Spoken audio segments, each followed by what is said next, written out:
नमस्कार एवरीवन, मैं डॉक्टर मेघा आज बहुत बड़ी कंफ्यूजन आपकी दूर करने आई हूँ। कंफ्यूजन है रिगार्डिंग आईबीएस और कोलाइटिस। आपने अक्सर डॉक्टर्स को विजिट करते हुए सुना होगा अपनी प्रॉब्लम से रिलेटेड कि आपको आईबीएस है या कोलाइटिस है, और जनरली हमें पता ही नहीं होता मोस्ट ऑफ द टाइम कि ये प्रॉब्लम हो भी रही है या नहीं। हम इससे अवेयर ही नहीं है और हम ढूंढते रह जाते हैं या कंफ्यूजन के बीच अटकते हैं कि हम इसका मैनेजमेंट कैसे करें या ट्रीटमेंट कैसे करें। और दोनों ही जो बीमारी हैं वो बहुत सिमिलर सिम्टम्स प्रोजेक्ट करती हैं, बट आज हम इन दोनों में डिफरेंस भी समझेंगे और हम ये भी इंडिकेशंस बताएंगे जिससे आपको खुद भी पता चले कि क्या आपको आईबीएस या कोलाइटिस जैसी दिक्कत तो नहीं बन रही, क्योंकि अल्टीमेटली ये आपके लिवर को खराब करना शुरू करती है, आपके लिवर के लेवल्स बढ़ाती है, आपकी डाइजेशन प्रॉब्लम्स बढ़ाती है और तरह तरह के स्किन प्रॉब्लम्स भी ओरिजिनेट कर सकती है। अगर मैं बात करूं आईबीएस की, तो IBS is simply the irritable bowel syndrome. Means आपको ग्रुप ऑफ सिम्टम्स आ रहे हैं जो आपकी लेटरिंग करने का जो प्रोसेस है या जो लेटरिंग बनने का प्रोसेस होता है उसको वो इरिटेट कर रहा है due to any reason.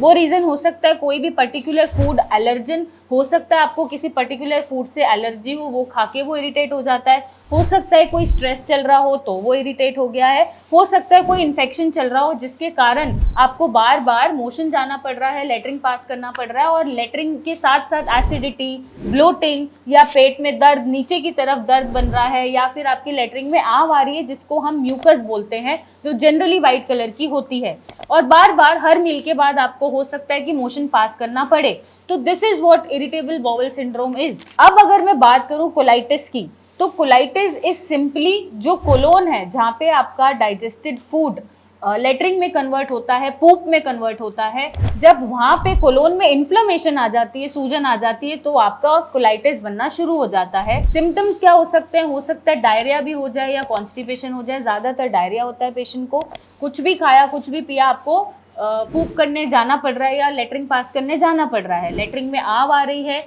Colour generally इसका येलो ब्राउन ही रहता है, लिक्विड वाटरी फॉर्म में ये रहता है, और आपको क्रैम्प्स फील हो सकते हैं। क्रैम्प्स के साथ साथ आपके जो काफ मसल्स होते हैं, जो पैरों को मैं टच करके दिखा रही हूँ, इस एरिया में दर्द फील हो सकता है आपको, टायर्डनेस हो सकती है, लॉस ऑफ एपेटाइट हो सकता है, और एक अलग सा डिस्कम्फर्ट बना हुआ है जो आपके मूड को भी ऑल्टर कर रहा है या मूड को बहुत इरिटेट कर रहा है। ये दोनों डिफरेंस रहेगा आईबीएस में और कोलाइटिस में। अब आपने पहचान तो लिया कि आपकी लेटरिंग में म्यूकस आ रहा है या लेटरिंग बार बार आ रही है, तो आईबीएस या कोलाइटिस जैसी समस्या हो सकती है, दोनों में से कोई एक बन रही हो। इसका कंफर्मेटरी आपको कैसे लेना है? जब आप डॉक्टर को विजिट करेंगे तो वो कुछ टेस्ट लिखेंगे जिससे वो कंफर्मेटरी आपको डायग्नोसिस देंगे कि आईबीएस या कोलाइटिस में से कौन सी चीज़ बन रही है। अब दोनों में डिफरेंस है। डिफरेंस क्या है? जब आपको कोलाइटिस बनता है तो कोलोन को डैमेज होना शुरू हो जाता है या इन्फ्लेमेशन होना शुरू हो जाता है। आईबीएस में आपका कोई भी पर्टिकुलर ऑर्गन या डाइजेस्टिव ट्रैक्ट अफेक्टेड नहीं होता है। इट्स सिंपली द सिम्टम, जो सिम्टम आ रहा है बार बार मोशन का, म्यूकस का, एब्डोमिनल पेन का, गैस का, ब्लोटिंग का, सिर्फ वही एक सिम्टम्स आपको मिलेंगे जो आईबीएस में देखने को मिलेंगे, कोई भी डैमेज नहीं मिलेगा। अब कोलाइटिस कभी भी हो सकता है, आपको कोई भी रीज़न नहीं मिलेगा, अननोन रीज़न रहेगा और कभी भी वो ट्रिगर होके ओरिजिनेट हो सकता है, जबकि आईबीएस कुछ पर्टिकुलर फूड एलर्जन से या फिर स्ट्रेस से ट्रिगर होता है। अगर आप बहुत ज़्यादा स्ट्रेसफुल हैं या बहुत ज़्यादा एंजाइटी हो रही है, आपने अक्सर नोटिस किया होगा कि पब्लिक क्राउड में जाने से या स्टेज पे जाने से लूज मोशन लग जाते हैं, बार बार मोशन जाते हैं, बट पास ज़्यादा कुछ होता नहीं है, तो ये भी हम आईबीएस में कंसीडर करते हैं। तो एक स्ट्रेस हुआ, आपका ब्रेन का कनेक्शन गट के साथ थोड़ा सा हिल गया और आपको मोशन शुरू हो गए, तो this also comes under IBS.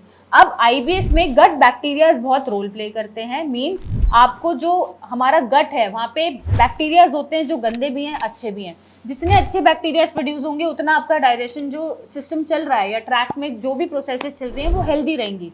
But जब गंदे बैक्टीरियाज की मात्रा ज़्यादा हो जाती है तो भी आपको आईबीएस जैसी समस्या या सिंड्रोम या सिम्टम्स दिखने शुरू हो जाते हैं। तो आपको हेल्दी बैक्टीरियाज वहाँ पे मेंटेन करके चलने पड़ते हैं जिससे बार बार आपका स्टूल लिक्विड या वाटरी ना हो। तो ये सिंपल सा डिफरेंस है आईबीएस और कोलाइटिस में। तो अब अगर आपको इनमें से कोई भी सिम्टम फील हो रहा है तो आप उसको इग्नोर ना करें, अपने डॉक्टर से कंसल्ट करें, रिक्वायर्ड टेस्ट कराएं और इसको डायग्नोसिस, एक कंफर्मेटरी डायग्नोसिस ज़रूर बनवाएं ताकि उसी के चलते आप अपना मैनेजमेंट कर पाएँ और अपनी बीमारी ठीक कर पाएँ, ताकि आगे जाके आपका कोई भी इंटेस्टाइन का ऑर्गन या लिवर जैसा important organ, vital organ affect ना हो और आपको कोई सीवियर या क्रॉनिक बीमारी से जूझना ना पड़े। और अगर ये सिम्टम्स जैसे सॉल्व नहीं हो रहे हैं, डायग्नोसिस नहीं बन रहे हैं, तो आप नीचे दिए गए नंबर पे हमसे बात कर सकते हैं, रिपोर्ट्स भेज सकते हैं, या अपने सिम्टम्स को कंफर्मेटरी डायग्नोसिस में बनवा के इसका एक सही इलाज पा सकते हैं। Thank you and take care.